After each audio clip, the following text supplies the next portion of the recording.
it's making people always want to come back. You know, buying food items and then getting some certain amount back for buying from the market. So I think it's an awesome experience, and the prices too are really good. The aspect is trying. At least with what I have seen here, I'll be coming here to shop. At least they are relieving people from a lot of stress of going to the markets, and even financially they are helping us. I can see that a lot of things are selling there. They are selling that they reduced price. That is good. That's Saolu is trying.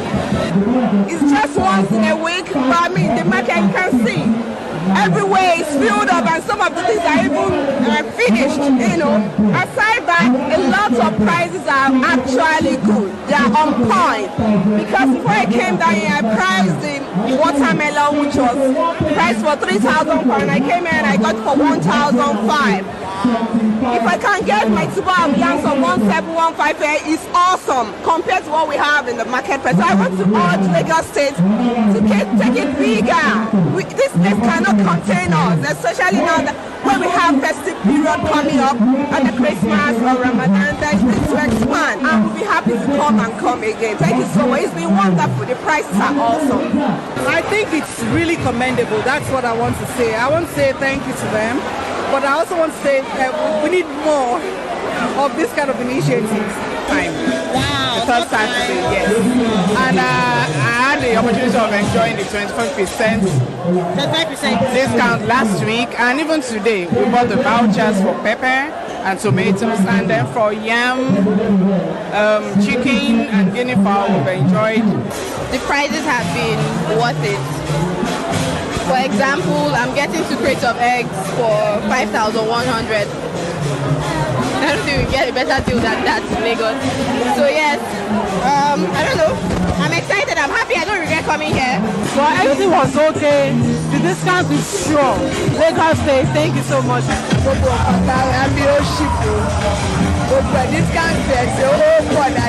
Yeah, I just shop a lot and I'm still shopping. Like A1 when compared to other markets, definitely.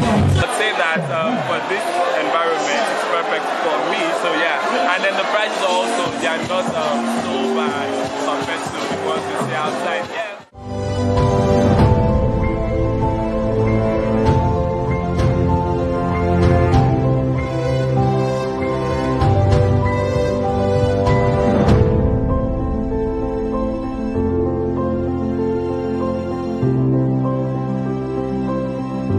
Fantastic initiative. I think it's well thought out, well planned. I really love it, the fact that they've given a very organized space for Lagosians to shop and do it like comfort, not that it's a mashy money environment.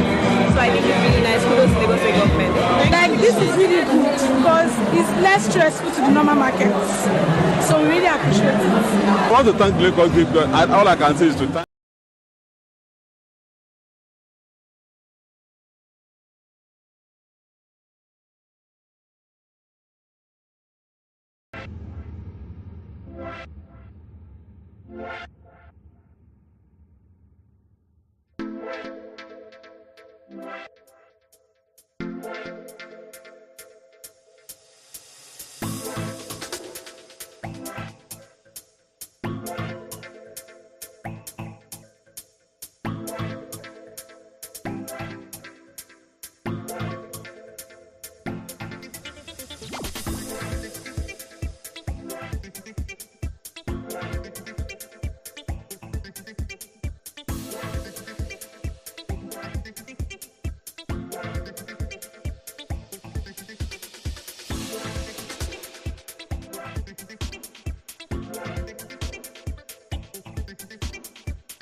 I'm enjoying myself.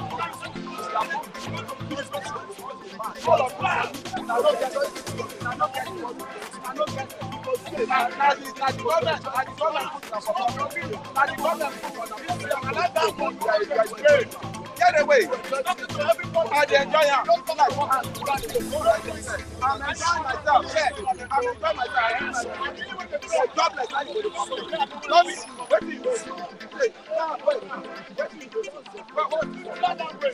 Why you not that? Why you not?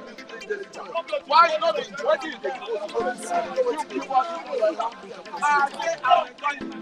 all of you go die. It's okay. It's okay. When the fire, everybody now one bomb will die.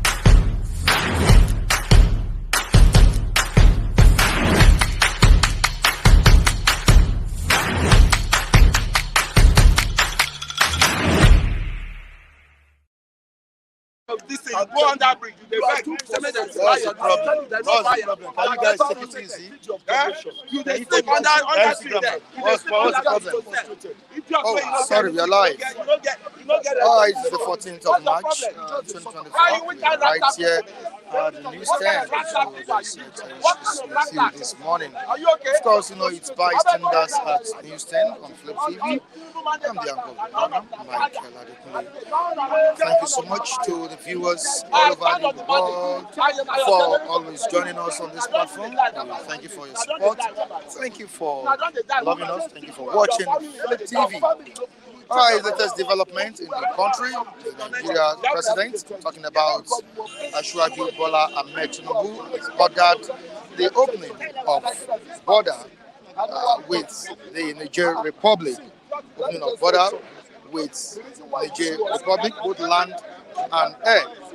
He has also lifted the sanctions placed on the country. All right, there is a story on this we need to read to the viewers. Let's quickly go into the story, the details. Nigeria's president Bola Ahmed Tinubu has ordered the lifting of all sanctions imposed on neighboring Niger following the coup there.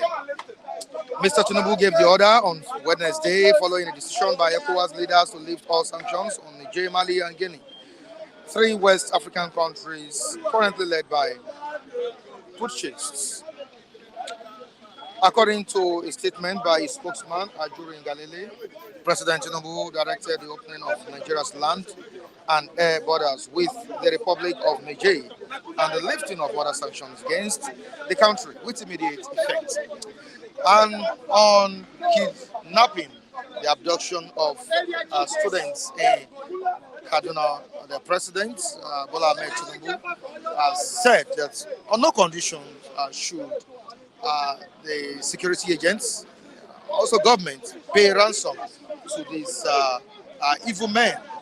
No ransom payments for kidnappers in the country again. And quickly to the story.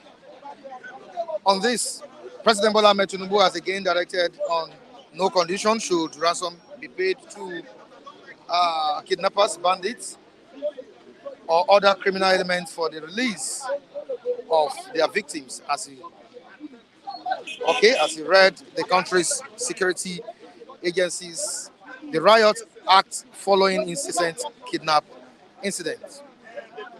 Minister of Information and National Orientation, Mohammed Idris, revealed the directive yesterday in Abuja while briefing newsmen at the end of the Federal Executive Council meeting chaired by President Tinubu at the State House.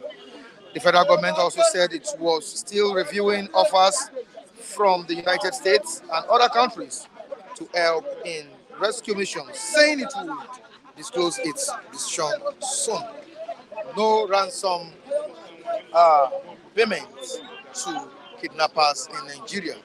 The president has given this order.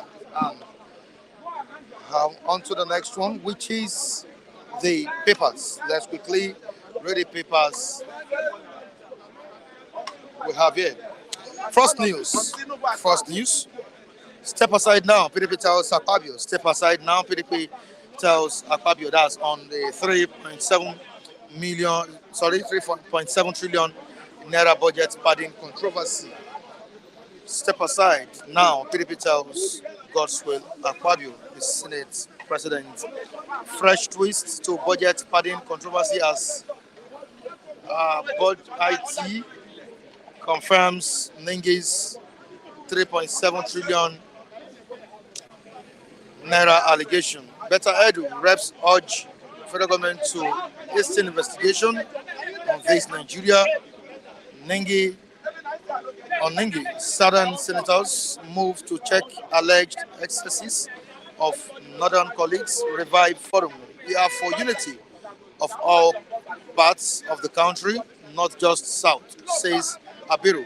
Bauchi Governor Mohammed Bat suspended senator. Nigeria lifts all sanctions against Niger, opens land air borders. So the next one, the New Telegraph newspaper, Tinubu orders opening of land air borders with Niger Republic. Lagos PDP disowns. Jandor asks him to apologize to leaders. Another one, Nigerian Tribune newspaper, Nigerian Tribune.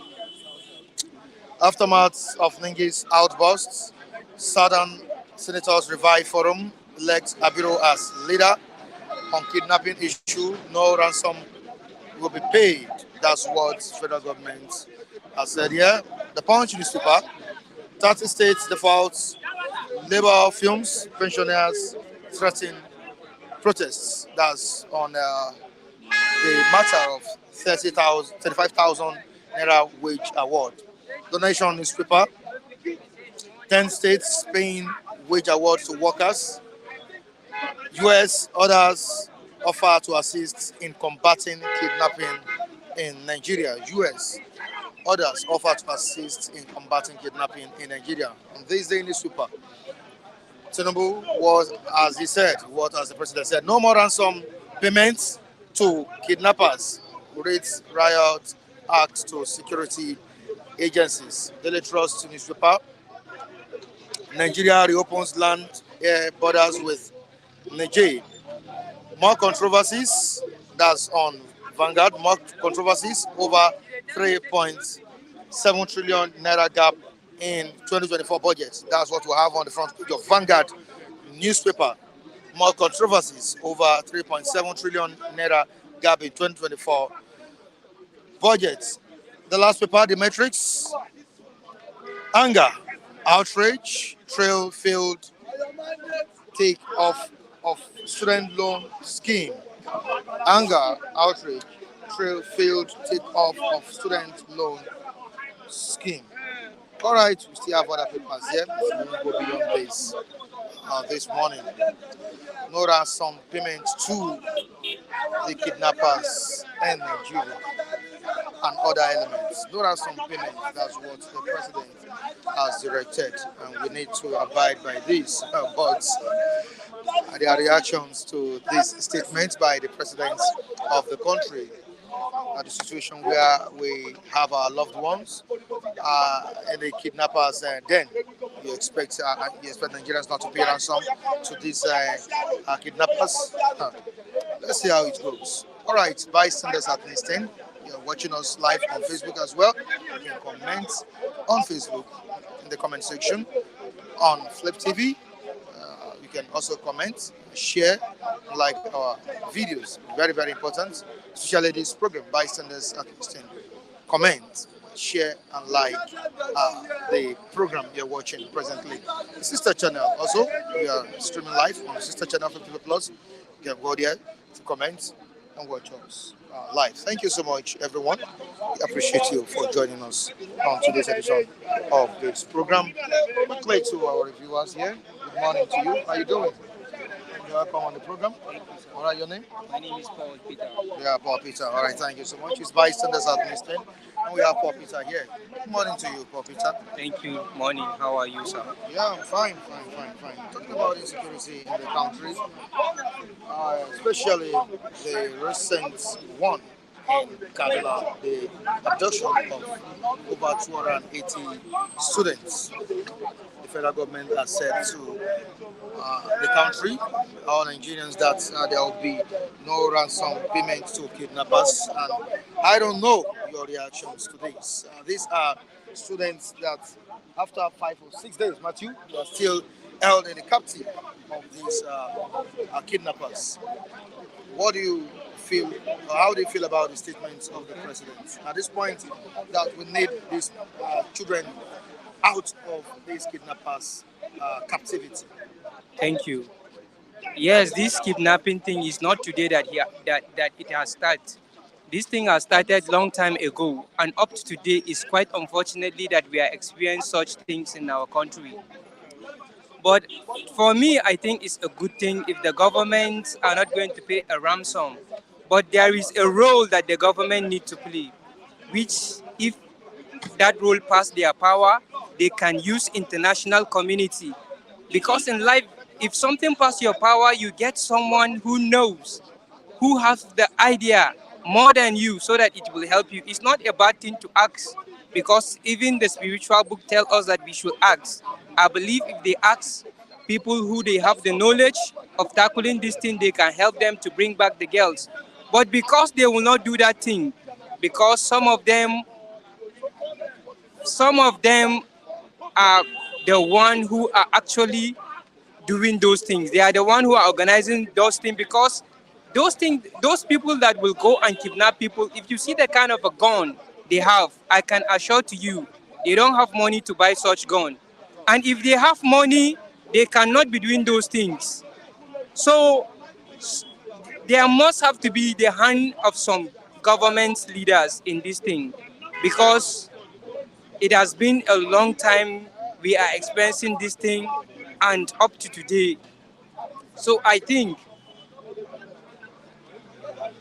the evil ones are there in Kaduna. Some of them are there doing the evil things and they think nobody knows.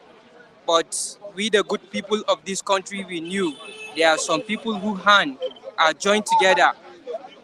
This matter of a thing, if we truly want to fight this thing and if we truly want to stop this thing, then we must be righteous.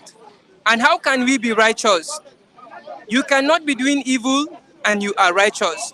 You yourself, are you right? If you are a righteous person, you can fight evil.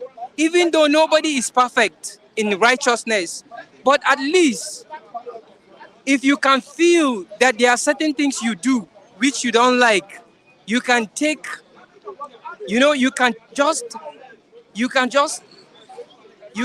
take a correction and correct those things because you think that thing you do is bad and make it right. But because most of our leaders, they are not righteous. They are men who believe in Satan. They worship Satan. I don't care if they kill me.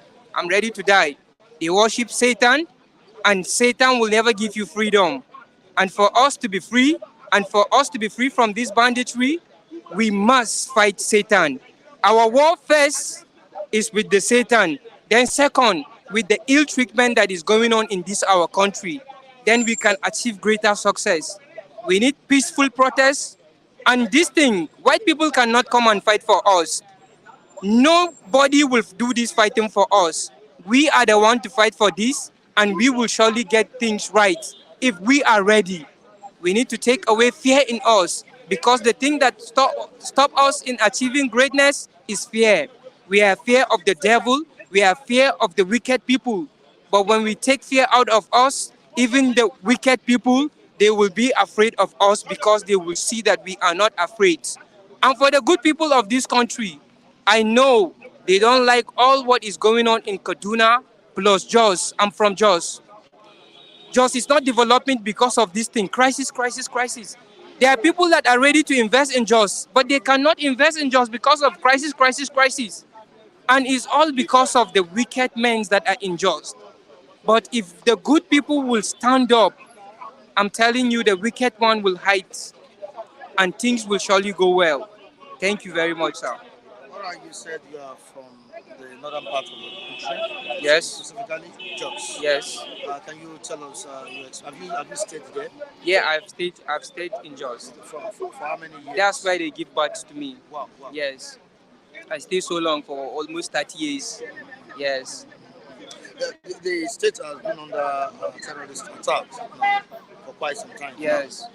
I don't know if you can tell us your experience about the whole thing. And what do you think is the problem going on there? The problem in Jos, you see the Fulanis. We must have to tell the truth. People are afraid to tell the truth. The Fulanis, they are the problem. In my village, they kill people in my village. They kill my brothers, they kill my sisters in my village. When you talk about my own village, your brothers, your sisters, my sisters, they kill people in my village. You talk about Bachit. You talk about Bachit, and you get the other part of the village. They kill people in that town to the extent that they themselves, they now started fighting with with themselves that this land belongs to me. The other ones are saying the land belongs to them. The other ones are saying they are fighting to get the land. That's all what I know. Because they saw a beautiful land which I believe God has given to the people of Jos. They want to take over the land. But I thank God for the life of the people over there. No matter how evil you do to them, there are people who still believe in God. They still hold on to God. That is why they cannot conquer the city. JOS, Jesus is our savior. One of the things that make us to be strong. You know, it's not easy. And even the devil know that. For that just to be, Jesus is our savior. They know that it's a strong team there. Are you a Christian? I'm a Christian. And you're from Jos? I'm from Jos. Wow. So that you have more of Christians in Jos than Muslims? Jos is a Christian state. But we have Muslims. And we have peaceful Muslims. At the same time, we have Muslims that are not peaceful. That is the truth. What's your name? My name is Paul. Paul. Yes. Wow. Continue. We have peaceful Muslim in that state, and we have Muslim that don't want peace. That is the actual truth. I had a friend. He doesn't come to my place because I had a sad news about him that they used to go out.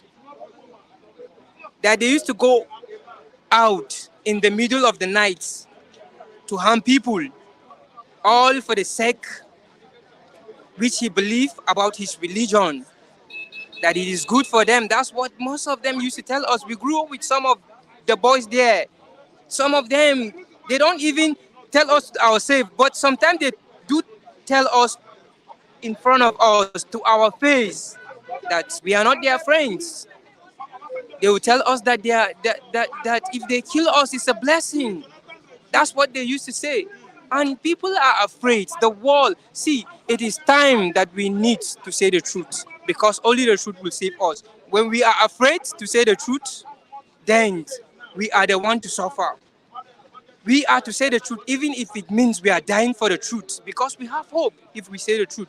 But those that will die without the truth, they don't have hope. If they die today, they don't have hope. They will never be peaceful for the rest of their life because they choose the way of the devil. That my friend does not used to come to my place because his lifestyle is of killing. There was a time they went to Abuja and they have to cut him. That was during the era of Goodluck Jonathan. They went to Abuja. They caught him. We used to work together, tailoring work. He was not coming to work for over 3 months. He's not coming to work. And that is a person that I know. That is the only work that gives him money. He doesn't have any work that gives him money. For 3 months, he was not around. I even go to his house. They told me that he's not around. I later heard that this is his lifestyle. They will go and do wrong things. And they caught them, they lock them. But because we have terrorists, even in our armies, we have terrorists. Me, I'm not afraid to die. Even if today they will come and carry me, kill me, I'm not afraid. My life, I'm not afraid. If there is something there are times I pray to God, I tell God, God, if you take me, it's fine, it's okay with me. Because I'm not afraid to die. People that are afraid to die are people who do not know God. That's for me. That's for me. If you are a Christian, you are afraid to die, it's because you do not go deeply in the word of God. And at the same time, I'm not afraid to fight for righteousness and justice. I'm ready to do that.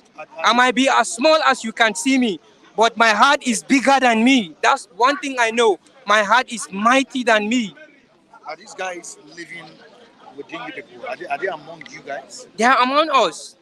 I don't know whether he have stopped right now. Was there any efforts made by you people in terms of reporting to the government of the state or to the security agents?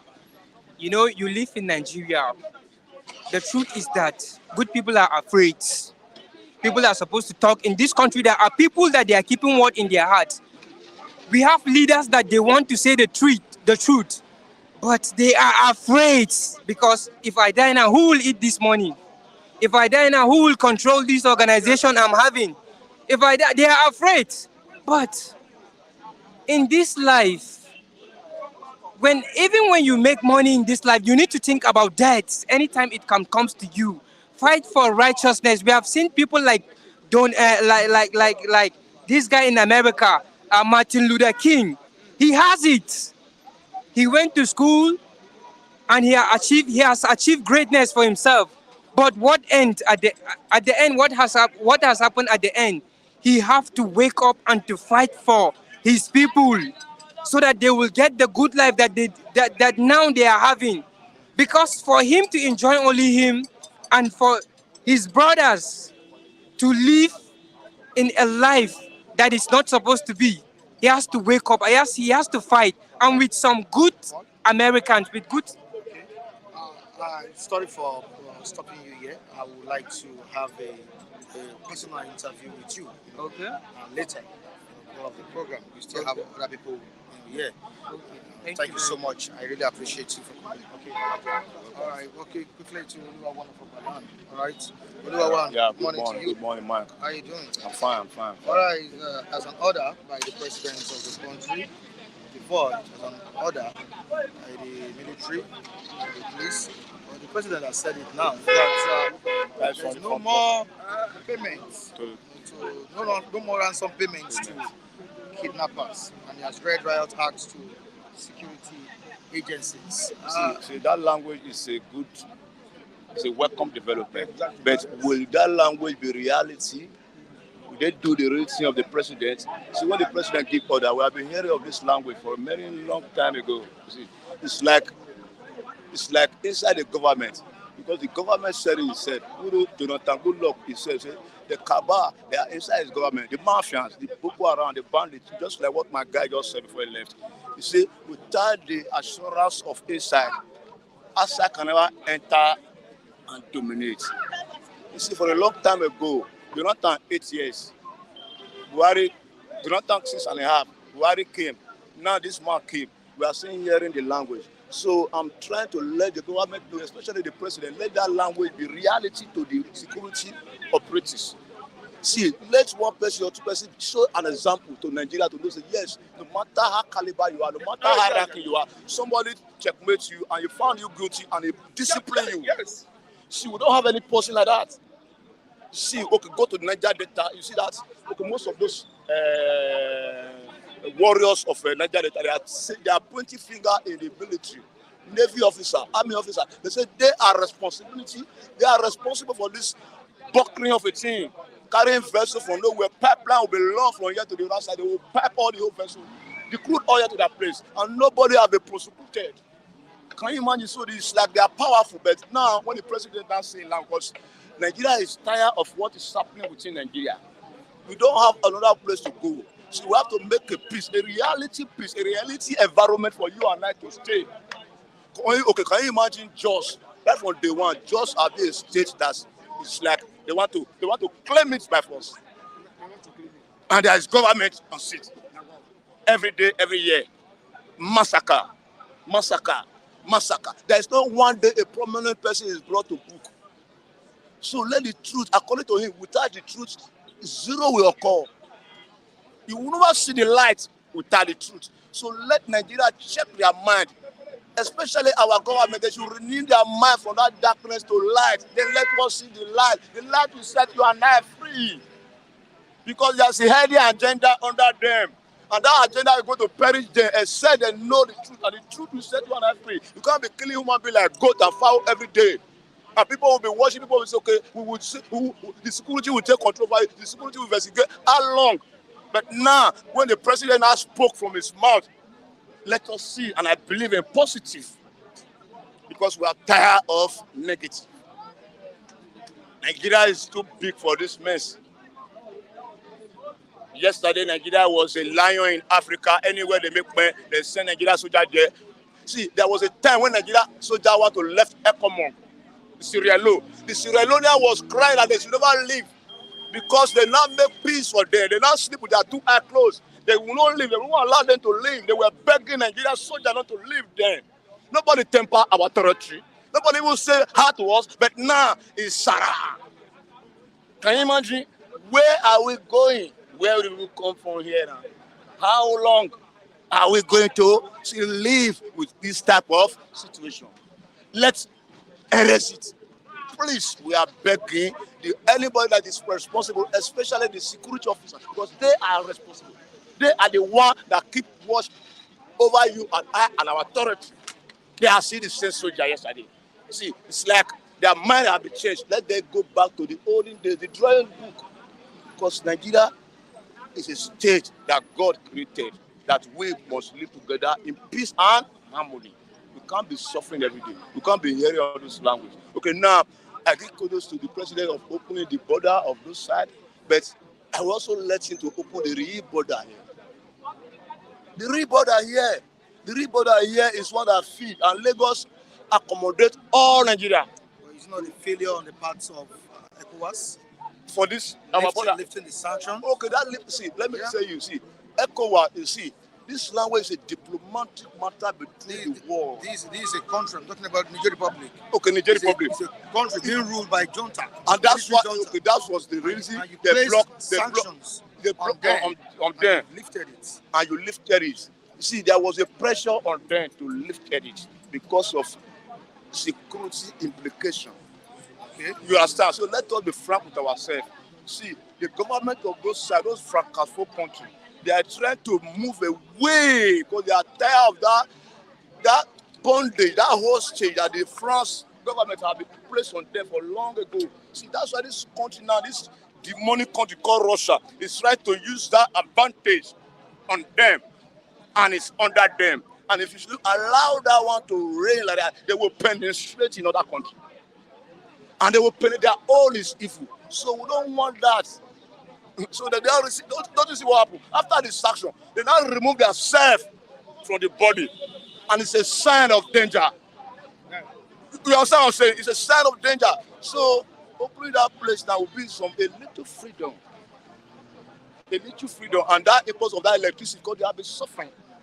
See, somebody want to help you underground, but it's punishing you. That person is not a good person. You understand? So it's a welcome development. I don't want the president to extend that Oliver branch to this border that you and I, that is giving Lagos, especially food.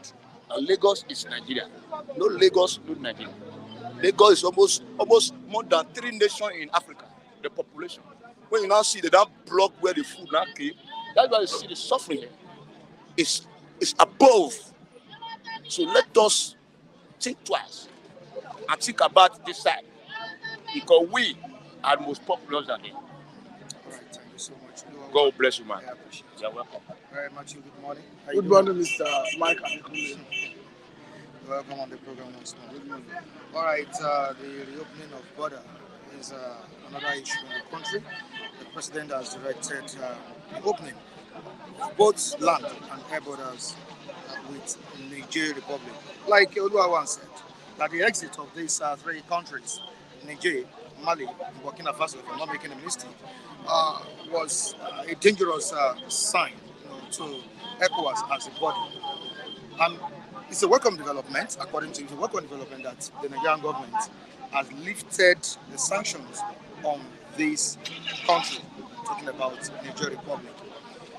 Will it enhance a bilateral relationship between these 2 countries, Nigeria and Niger?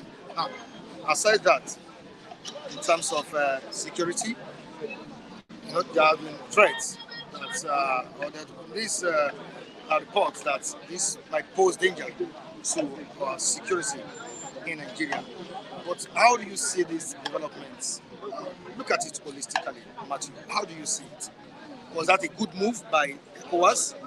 Thank God you say holistically. Did ECOWAS live by its words? That was a thank God you say holistically. There are so many angles to this. Let me start from the angle of diplomatic round between ECOWAS and those three countries. I'm talking about Niger, Burkina Faso, and Mali. You see, what has happened exposed ECOWAS and Nigeria as weak.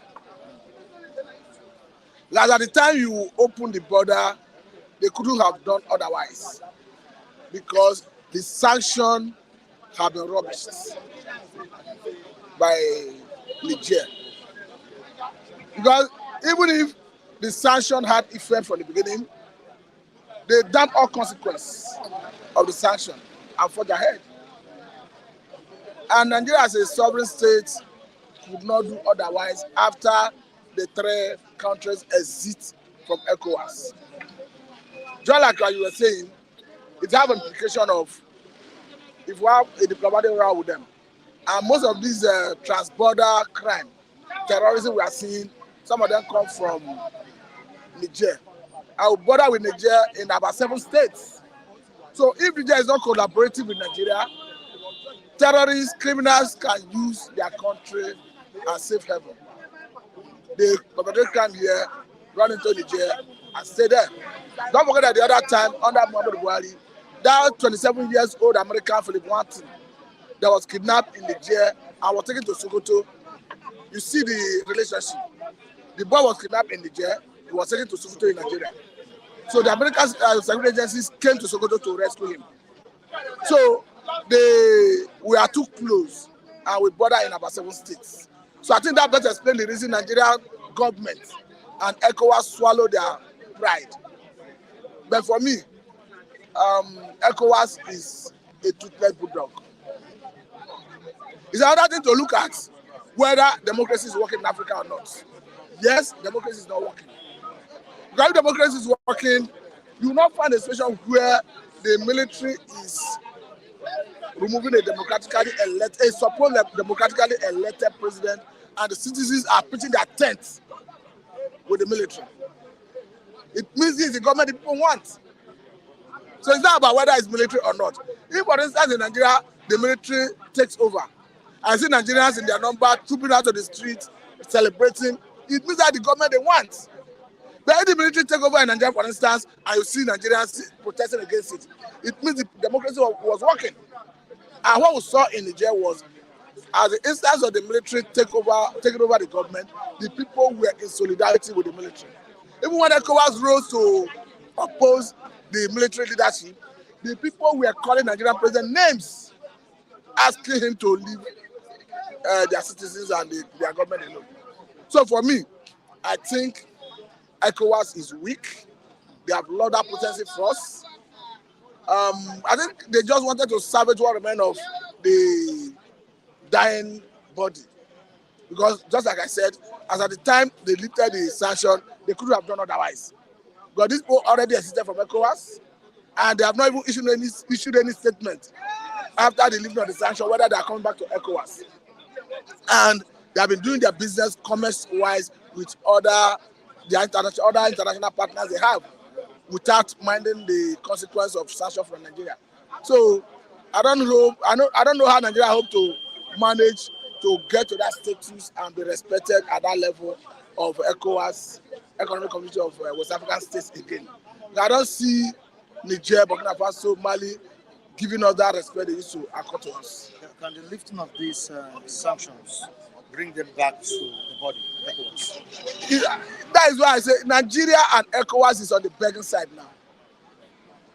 Of course, you impose sanction, hoping that the sanction will force the military to do your bidding. They forge ahead, they ignore you, and they exit ECOWAS. You are now, Nigeria is the one begging, ECOWAS is the one begging. So they can give us any condition, and ECOWAS and Nigeria will accept it.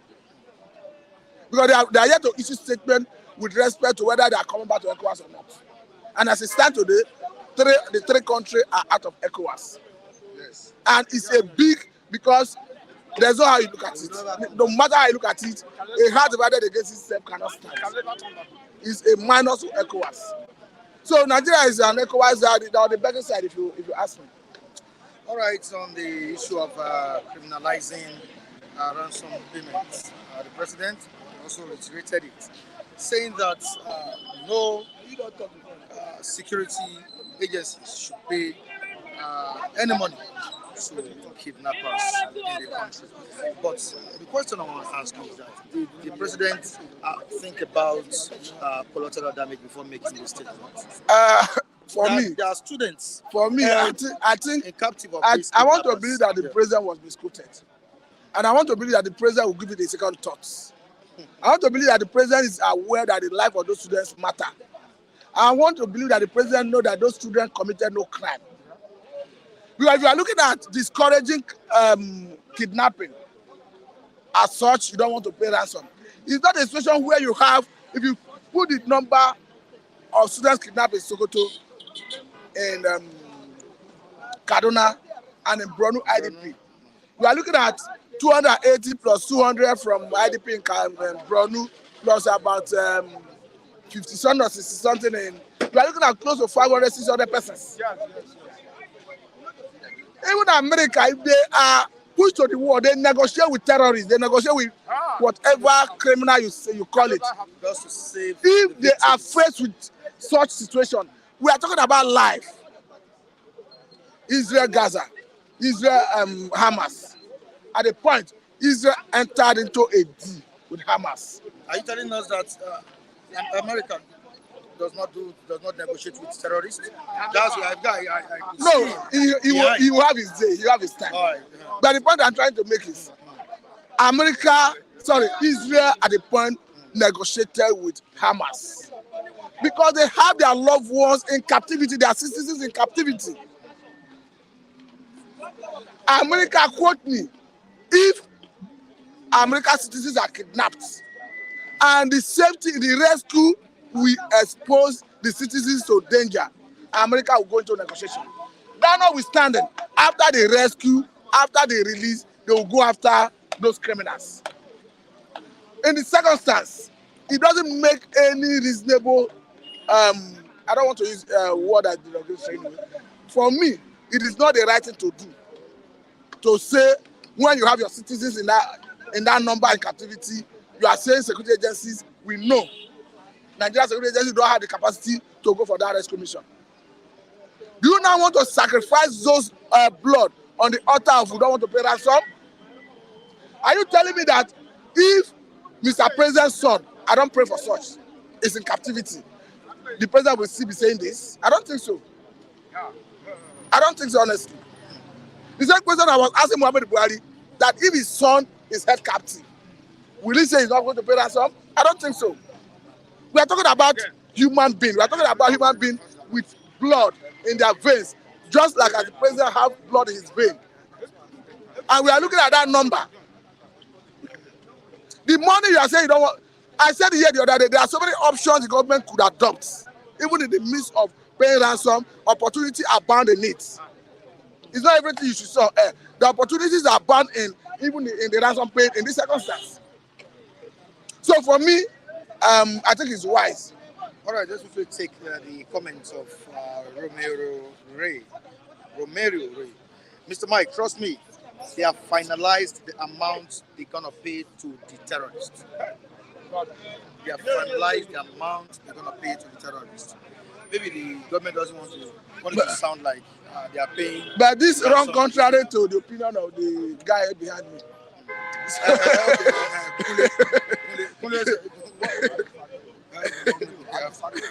You disagree with me that they paid ransom to these terrorists.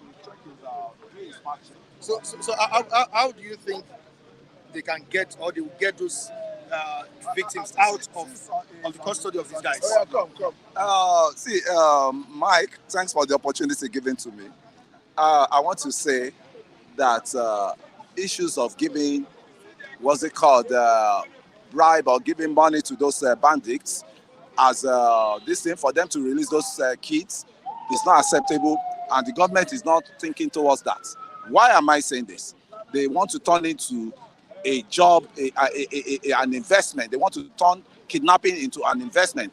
And what they have already even turned it. Thank you very much. And what Mr. Matthew is saying here, in which I totally disagree, is when just ragtag bandits were demanding for trillions of naira from the federal government, and it's like 60 or 50 ELOS for them to have to release those kids. What do you think? That means they are the one in government, and any government that succumbs to them, that means that government is gone forever. That government will be aligned with the bandits to govern, to rule his government. So to me, or to govern his government. So to me, I think I totally disagree. What they are out for now is to get those people dead or alive. And about American, exchanging is prisoners of war. America exchange for their citizens. And where are they? Where are the prisoners of war? The ones they capture in Guatemala, in where their prison is. They will now say, okay, we are releasing so prisoners of war we capture, then release our children, our citizens that are in your captivity. So American case is quite different. American system will not pay ransom to bandits that they know they can score, they can quash, they can, get, down easily. And our system is, the president in power now, Mr. Tinubu, needs to, rise up to the occasion. Those guys need hard forces. You need hard force on them. And anything that will happen, let the security. You have the intels, you have the intelligence guy, the DSS, all these things. They must have known where those guys are. They ought to have known where those guys are. Let them go after them. There's a way, even if it is snipers, they will get. If it is, you don't need to use harm. I said it. American government came under Jonathan that they have a way that they will just fleet that zone, that territory, that Sambisa, that those bandits will slip off and they will got them alive. But what plan do you have for us to enter Sambisa? The Nigerian government has no, and they have to park there. You see, African is all about money. It's not all about protective or protection of the citizen. It's all about what they will make in their pockets. The same plan is on now. That's what I'm looking at. That's what I'm looking at. Not you see what ransom? No, I don't want any ransom. These are children. He's not looking at the safety. 15, 12, 10, 11. For God's sake, if they pay ransom to that, those terrorists, those bandits. barbaric bandits, let me call them barbaric bandits. And other people, I will tell you, even in South here, we embark on those jobs, lucrative jobs. That is the most lucrative job now. So everybody will key into it. Me, myself, I won't mind. Hello. In that situation, The issue is, it doesn't make no reasonable father who wants to toe that line. To be quite honest with you, not even the president, if the son is in captivity, will do what he's saying. Okay, you are talking about. I'm not saying it's good to pay ransom, but in the circumstance, our hands are tied as a people, as a country. Because no matter how you look at it, we do not have the competence, the capacity to go for rescue. That's the truth. And the best option is negotiating with these guys. Negotiating. And because of negotiation, there's always room for shifting of ground on both sides. Who say after you secure their release, you cannot go all offensive against them? Is it now reasonable that even Nigerian security agencies have said that a particular forest in Kaduna State, where the military used to do training and was abandoned, that the militants, the terrorists are taking over that place, and that is where they are taking kidnapped victims to? Is that place not part of Nigerian sovereignty? Is that an excuse? For me, I am not changing my position. Government need to, if it is ransom, they need to pay to secure those children on hot. Is the way to go. Because in the first place, government fail in their responsibility to protect lives and property. The constitution is unambiguous about the very primary purpose of governance. He said the welfare of Nigerians and their security shall be the primary purpose of governance. The government has failed woefully in this area. And you are saying no ransom to be paid. and you are criminalizing ransom when you fail to decide, do your own responsibility as accorded to it by the constitution on behalf of the people. Are you saying we should all start looking for arms and start bearing arms? We are surrendering our sovereignty to the government for government to protect us. And look at the way they are kidnapping people with ease. And you are telling me you are not paying ransom and you want to sacrifice those children on the altar of you don't want to pay ransom. For me, it's not the right way to go. All right, thank you so much. Thank you very much. Yeah. Morning. Morning. Oh, sorry. Nice. Greeted. Yeah. Keep the good work going. We really appreciate it. Thank you so much. And thanks for another day. Thanks for life. Thanks for the life. I'm sure you are aware that the president has directed the opening of land borders. Not just land, land borders. Niger. Yeah. Are you okay with that development? I'm a bit okay for a short time, and I'm not okay for a long time, because you can't believe that majority of the food that come into this country comes from Niger. I'm so shocked when I was hearing that. I'm so shocked when I did my fact check, and it's just for a temporary space that we will bring in food for us, because they are good agricultural. Niger is a good agricultural state. Region. And what makes us so lazy? What makes us so lazy? I keep saying, even including myself, what makes us so lazy to be looking for white-collar job every time? We never think of agriculture. And in the 60s or the First Republic, we had people like Awolowo that built cocoa house with the proceeds of cocoa. We have the people like Nnamdi Azikiwe with palm oil. You could remember Malaysia came to tap their first branch of palm oil from the east.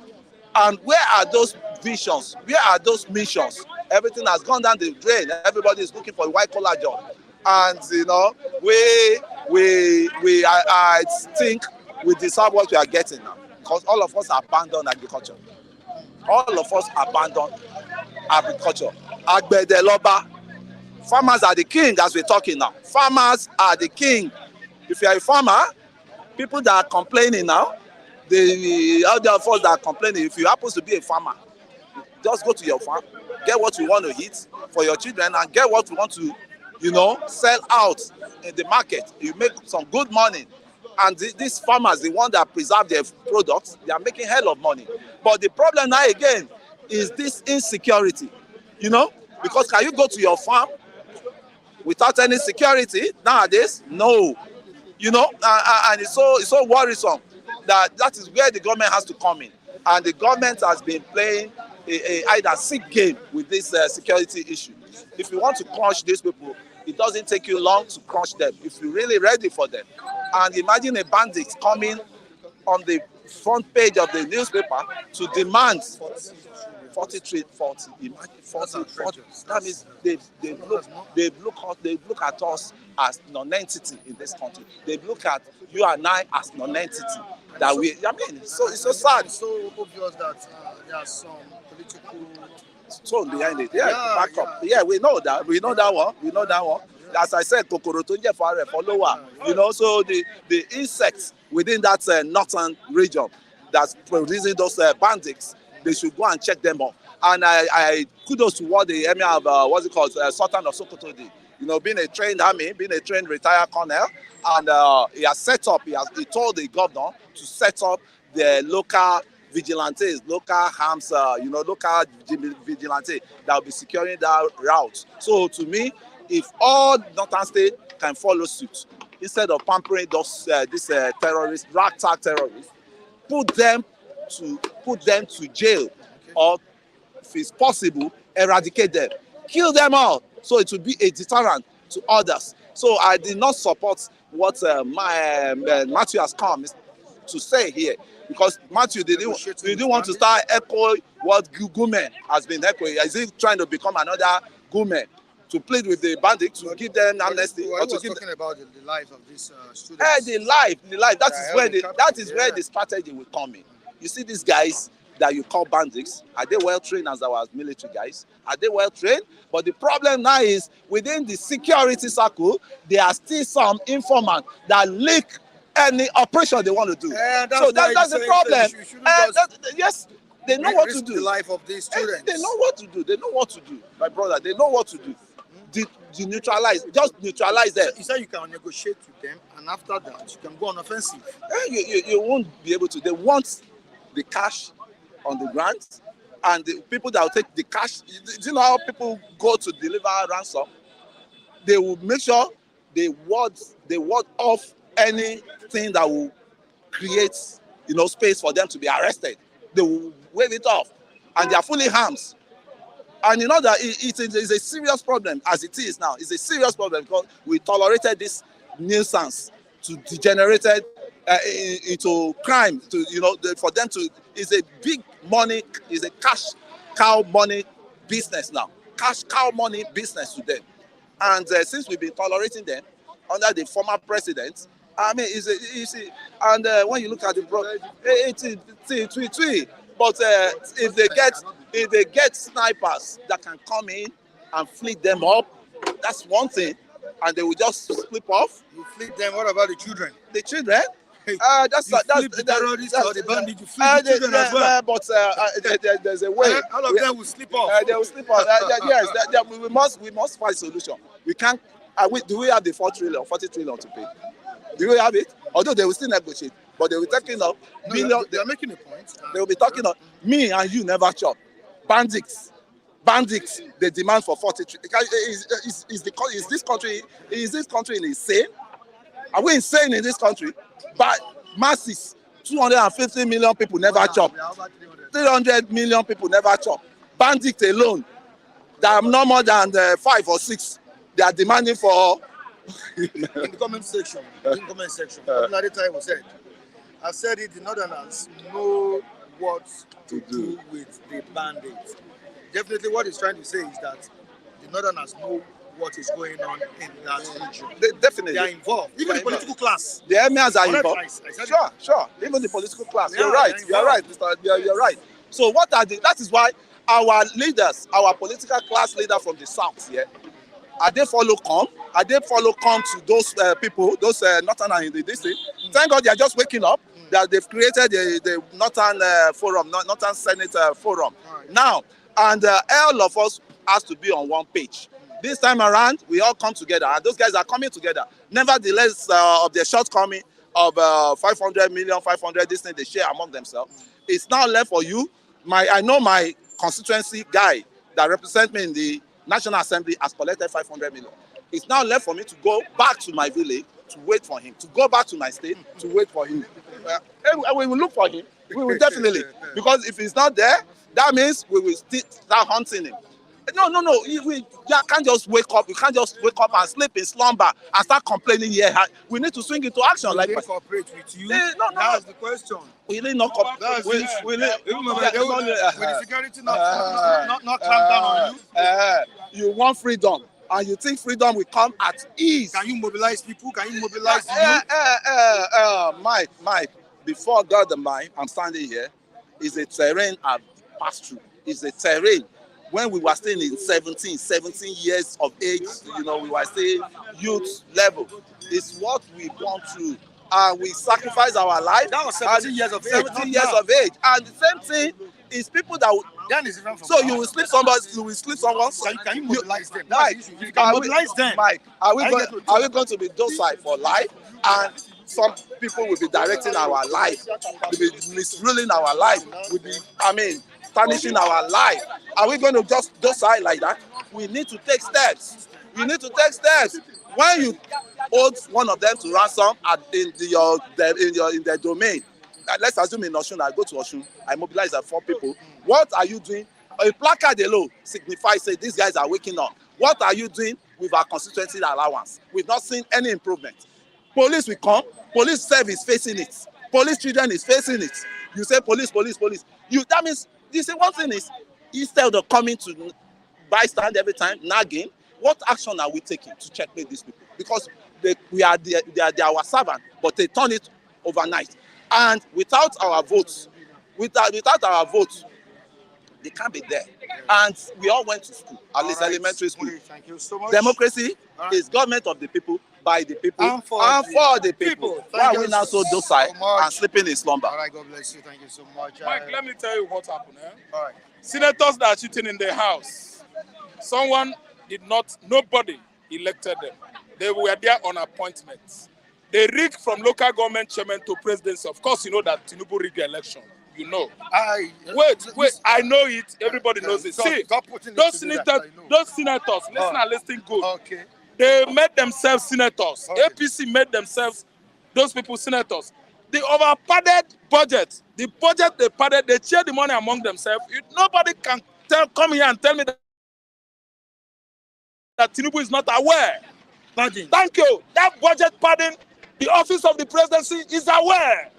So who the hell are you to go to your constituency and follow one man, a senator, and stand in the gates? Even if you are numbering hundreds, remember the mobile policemen, they give them security. Oh, fierce-looking mobile policemen will kick you out of that place. Are you listening? Let us not just go unnecessarily holding the bull by horns. They know whom they are.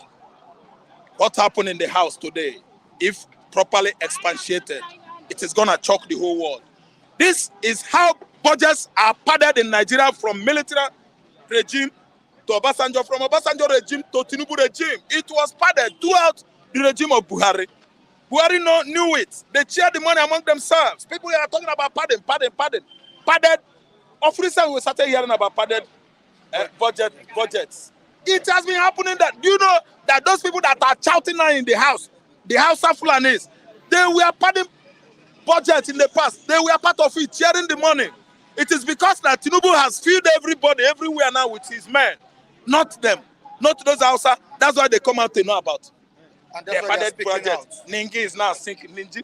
I'm not saying that what Ninji did is wrong. Hear me and hear well. What he did is 99% correct. Ninji did well. Pardon of budget is bad. As that man stood up and talked, that will tell you what?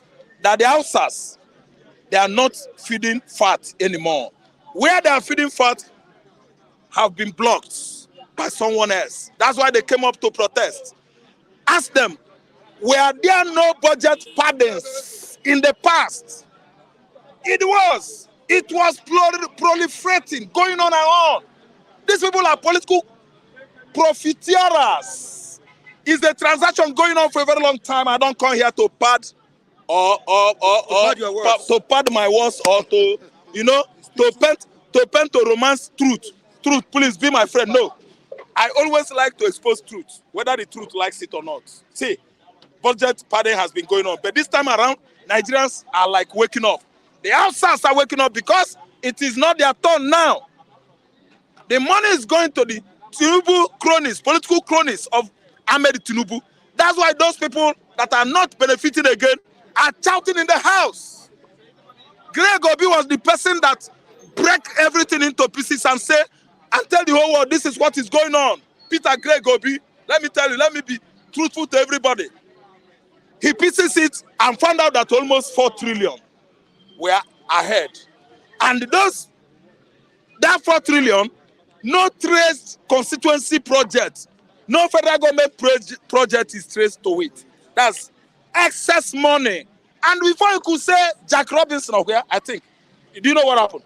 They started sharing it among themselves. The truth started unfolding. That was what come about 500 million given to senior senators. Senior senators. Then, smaller amount going to junior senators. The junior senators in the north, they are not happy. The people that were not even elected as senators in the north, they come out and started protesting over padded project Mike. So, it is all hilarious. Very, very hilarious. So, good morning, all my viewers, all our viewers. Thank you so much. The acting movie there, melodramatic movie in the Senate House. Thank you so much for watching. Obreo, okay, the best. Mama America, Mommy Nkechi, Doctor Engineer Iyamu, and the rest of you that I don't mention your name, Kano Abuba. Thank you all. We like you for watching. You are watching, that's why we are so strong. Flip TV. Come on, give me some beat this morning. Newspeak. Mike, let me just elaborate on them. No more ransom payments to kidnappers in the country. That's good. That's good. Order by the If you look at what is going on in Israel now, many nationals, foreign nationals, were abducted and kept inside holes or tunnels. And how do they do to release those abducted ones? Do you know why? The abductees are being exchanged with what? Prisoners. Those Palestinians, Israeli, are holding prison. Are you in the prison? They are to be released. Then they will release Israelis to their own. Foreign nationals like America, France, and Germany, they will do so. You don't pay ransom again. If you keep on paying ransoms, the northerners, the northern emirs and local chiefs, they will be feeding facts. They will be feeding facts. In America, if it want American citizens released in the Middle East, America will demand for Guatemala prison. They'll go to Guatemala, that prison that is built in the middle of Atlantic Ocean. They'll go there and bring those terrorists they were holding prison. I think you understand, in prison for a very long time, and they exchange it for their nationals there. So what I'm trying to tell Nigerians, please, federal government, if there are prisoners, bandits, Boko Haram you are holding there, I think you can manage to release them. But make sure you track them down later because they are coming after us. These school children you are releasing, exchanging for those Boko Haram and bandit insurgents. Are you listening to me? After releasing them, they will come back again. Those children that were being held there, now not to the do them. Now not carry those children, house them somewhere. You cannot abduct 100 people successfully. It is a lie. Let alone 287 people. It's a lie, yo. It's a well-orchestrated crime. They plan it well. So exchanging for prisoners, it is paining me. Because you people are exchanging to reintegrate into the society. In the north, they are criminals. They are going to come back to you in their large numbers. So use your number 6. You can track them where they are. It is impossible to kidnap only 200 people, let alone closely 300 people successfully. See, this is a well-planned, melodramatic movie. Melodrama. It is melodrama. See, let me tell you, I plead again. DSS, DMI, everybody, every one of you, security outfits in Nigeria, even if there is Central Intelligence Agency in Nigeria, please do your work well. They are in the forest. One local emir or local chief is hiding them. He's giving the bandits the upper hand to hold them. How could you run with a long truck, loaded with school children? How many kilometers where you go where they no go see you? Oh God, this kind cheap 419 is too cheap. Even if I be the highest mugu in Nigeria, I could not say this one a 419. Organ planner. Negotiating with releasing criminals is very dangerous.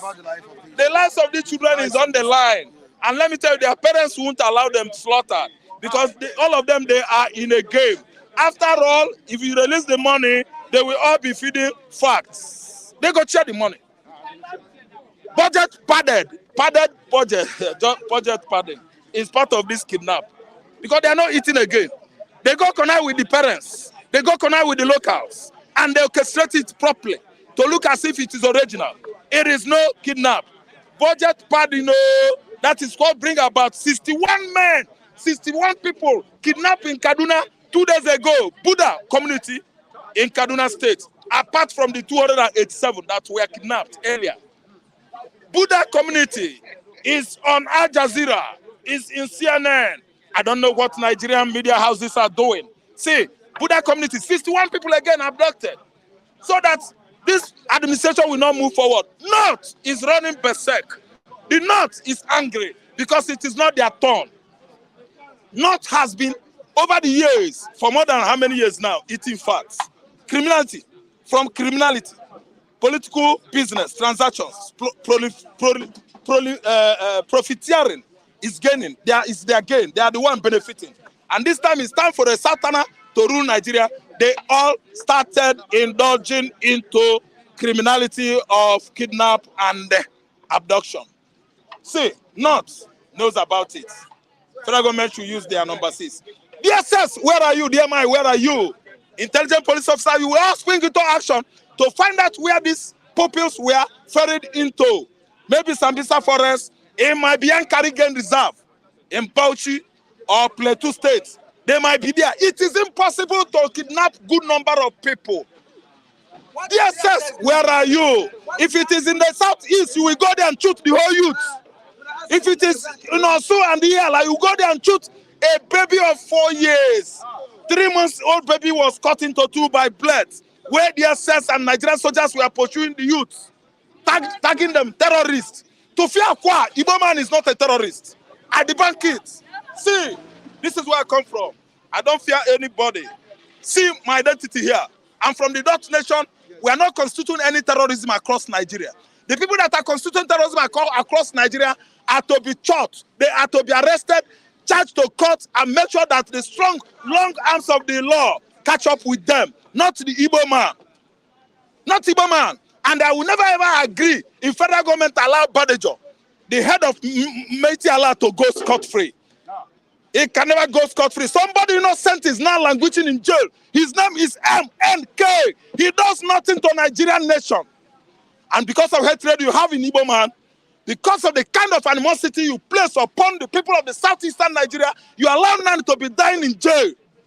See, let me tell you, you better all go down, sit around the table, all hands on desk, to decide the destiny of this nation.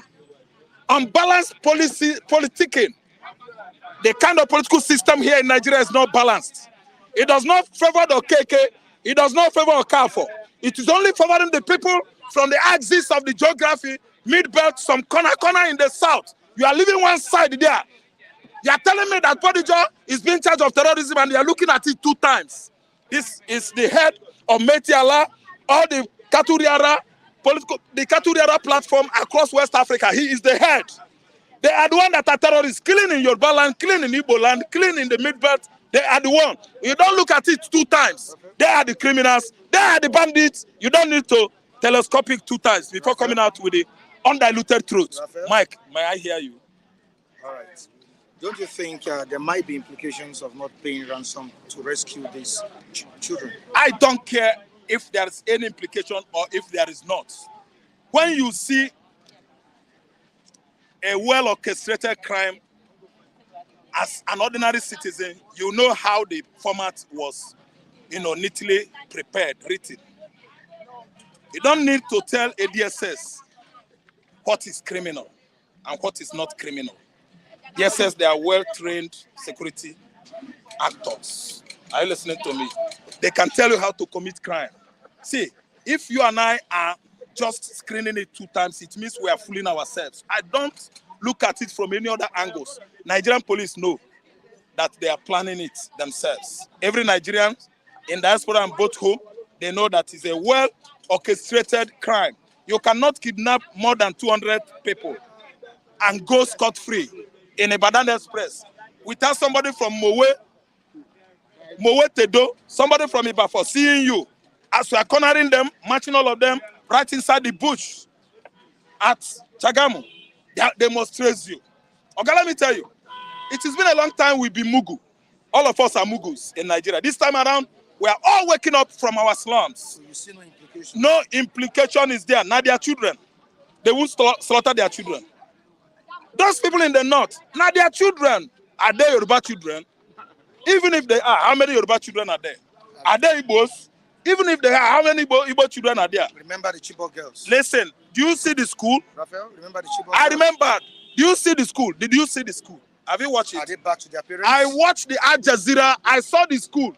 It is as ugly as thatched slums we use in the farmland. You call that in school. Igbo man can never send his children to that school. You're not answering my question. Yoruba man cannot send his children to that school. That school is meant for poorly wretched parents in the north that are suffering under these stakeholders, political stakeholders in the north. So they plan it. That is a way of getting their income currently. You say there are no implications. What about the Chibok girls? No implication. Their parents. The people that we speak. The people that plan Chibok girls kidnap are not same people that are planning this current war.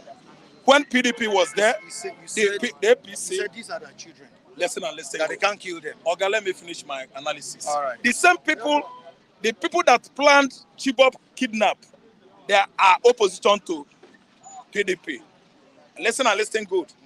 And again, Mike, think wider, expand your brain, and find out the people that imported kidnappers called bandits and Boko Haram into our system in Nigeria. Think wide. They are not from West. They are not from South. They are not from Southeast. Igbo man did not import Boko Haram into our system. So the North should tell us how far, what went wrong, that Nigeria nation has become an Al-Qaeda base of the world, aligning with the ASWAP and the ASWAP. ASWAP sponsored by the ISIS. It's not Igbo man, it's not Yoruba man. So when they ditch it out, they should learn to take it. You ditch it out, you learn to take it.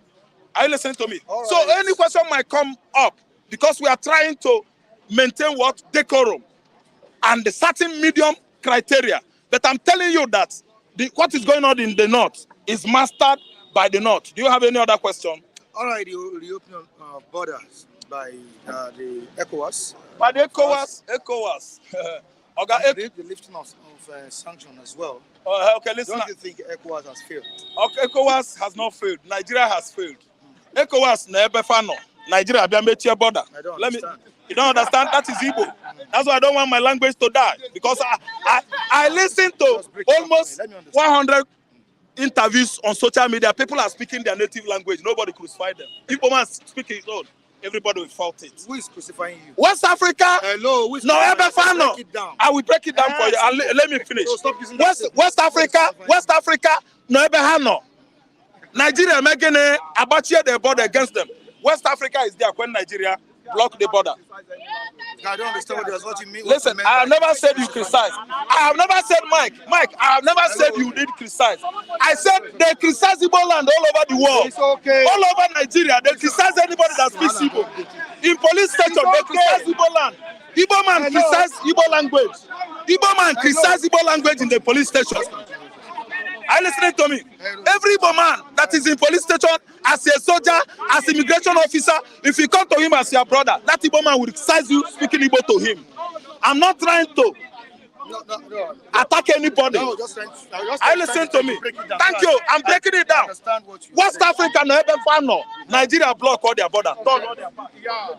Now Nigeria is begging Ecowas. I listen to me. So they should reopen the border. And which Tinubu, out of his good heart to individually order the customs to allow people coming in, release most of the custom seizures. Tinubu has given them order to do that. Not today, not yesterday. So let me tell you, I'm telling you now, Ogana, don't forget, say after January, we'll see, say, federal government don't open border. Chebi will debate it here. I tell them, say, now, mouth. Since January now till today, they don't open border.